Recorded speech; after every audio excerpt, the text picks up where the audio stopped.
Su'aalaha ku gaadaaman cudurka baabasiirka iyo sida loo daweyn karo ayaynu ku qaada dhigi doonaa muuqaalkan iyo waxyaabaha sababa cudurkan baabasiirka, qaybaha kala duwan ee baabasiirka, dadka uu ku dhaco, da'dooda, talooyinka dhanka cuntada dadka qaba baabasiirka, iyo in la daweyn karo gebi ahaanba, iyo sida loo maareyn karo ama si wanaagsan lagula noolaan karo cudurkan baabasiirka.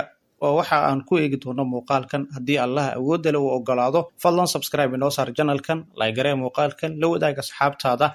Haddii aan ku bilaabo, baabasiirka waa cudur ka dhasha ama ku dhaca dad badan oo Soomaali ah.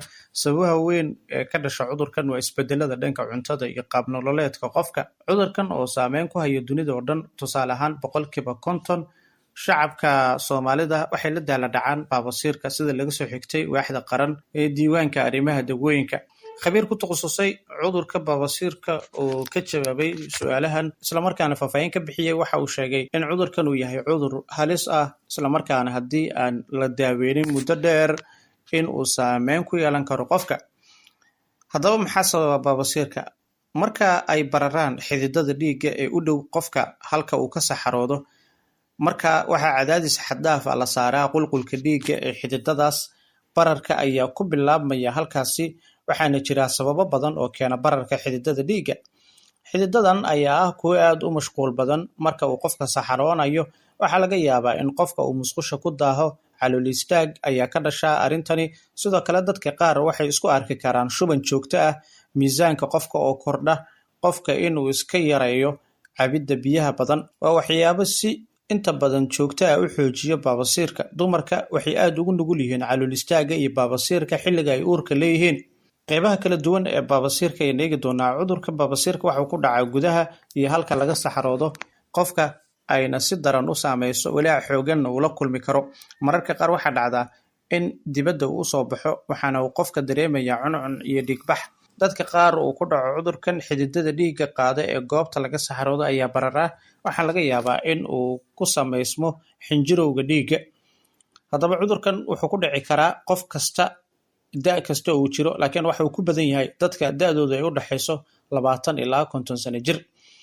Dadka ay da'doodu u dhaxayso 40 ilaa 70 sano jir ee la kulma calool istaag ayaa qarka u saaran inuu ku dhaco baabasiirka. Cudurkan aad uguma badna carruurta, waana mid ka mid ah waxyaabaha ka dhasha habnololeedka qofka, gaar ahaana isbedelada dhanka cunto cunista. Dadka uu inta badan ku dhaco cudurkan ayaa la sheegay in ay yihiin dad markaasi dhibaatooyinkan la kulmo, waxaana qaarkood la sheegay inay isbedel ku sameeyaan cuntooyinka, gaar ahaana marka uu cudurka uu markaasi qofka ku hor leeyahay oo loo baahan yahay in isbedel uu ku sameeyo. Haddaba qofka waa inuu iska ilaaliyaa burka, cuntooyinka la soo warshadeeyay, waa inuu qofka raacaa talooyinka caafimaad si xaaladiisa uga warqabo. Haddaba ma la daaweyn karaa baabasiirka? Qofka isaga ayaa iska daaweyn karaa baabasiirka, gaar ahaan marka uu ku hor leeyahay, wuxuuna cuni karaa qudaarta iyo caleenta cagaaran, green vegetables-ka loo yaqaano. Haddii ay kasii darto xaaladda qofka uu ku dhaco cudurka baabasiirka, xitaa kadib marka uu wax ka bedelo cuntooyinka iyo qaadashada dawooyinka uu dhakhtarka u qoray, waa in la sameeyaa qaliin lagu xalinayo cudurkaasi. Haddaba marka uu qofka ku hor leeyahay cudurkan, waxaa qofka la siin karaa dawooyin iyo qofka inuu isbedel ku sameeyo cuntooyinka uu qaato, laakiin mararka qaarkood qaliin ayaa ah xalka keliya ee lagu daweyn karo qofka uu ku weynaaday baabasiirka ama qoormaateeda. Haddii baabasiirka aad qabto muddo dheer, way adkaanaysaa inaad saxarooto isla markaana aad kursi ku fadhido maalin kasta. Dhiigbax iyo sidoo kale buro hilib leh oo qaybta saxarada soo mara ayaa sameysmi kartaa, waana saameynta ka dhalata cudurkan. Xaaladan oo kale, qofka waa in la marsiiyaa qaliin. Markaa kadib waa in qofka uu la socdaa cuntooyinka uu qaadanayo iyo habnololeedkiisa. Waxyaabaha ugu badan ee kiciya cudurkan waxaa ka mid ah fadhi badan, shaqooyinka waqtiga dheer dadku ay inta badan fadhiyaan, iyo dhaqdhaqaaq la'aanta jirka ayaa cadaadis saaraya inta badan qaybta laga saxaroodo. Culays qaadista joogtada, shaqo culus ama jimicsi aan sax ahayn oo qofka uu sameeyo waxay ku keeni kartaa baa leeyahay barar xididada qaybta hoose ka dhalan kara. Kursiga musqusha, in qofka uu ku dul fadhiyo muddo dheer, akhriska ama isticmaalka telefoonka xilliga musqusha dhexdeeda waxa uu kordhiyaa cadaadiska. Cabitaanka biyaha oo yaraada, jirka waxa uu u baahan yahay biyo badan si saxaradu ay u jilicsanaato, calooshuna ay u socoto. Hase ahaatee dadka biyaha aan cabin ayay saameysaa. cadaadis maskaxeed iyo walbahaar ayaa ka dhashaa, waxay saameeyaan dheefshiidka taasi oo kordhisa calool fadhiga.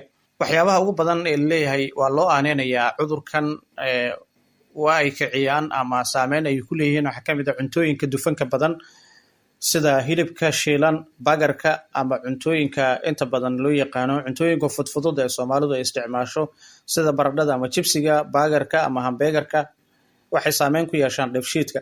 cuntooyinka cusbada ay ku badan yihiin iyo basbaaska badan leh waxay kiciyaan xididada waxaana ay ka dhigi karaan musqusha mid aad u adag gaar ahaan oo xanuun leh. cabitaanka sonkorta badan sida cabitaanada macaan, casiirka warshadaysan, juuska Soomaalidu ay aad u cabto waxay keeni karaan calool fadhiyo.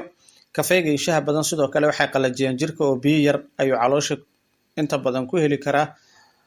sidoo kale cuntooyinka aynan lahayn fiberka sida rootiga cad iyo bariiska sifaysan waxay adkeeyaan saxarada, saameyn ay ku yeeshaan.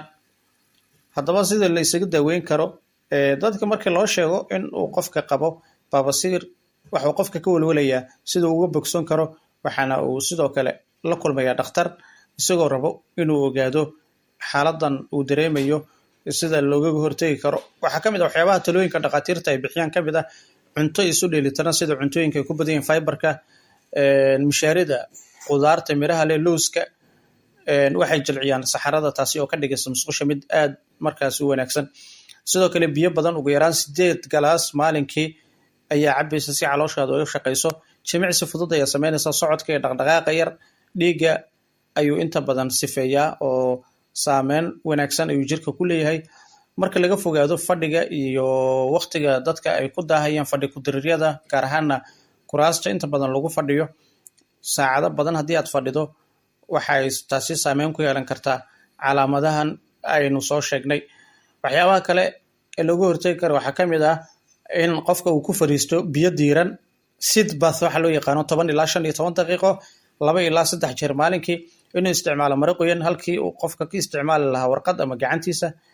sidoo kale baraf ama ice pack waxa loo yaqaano ayuu qofka goobta bararka ka jira ee hoose ee saxaradu ay soo marto ayuu marin karaa si uu u dejiyo xanuunka iyo bararka.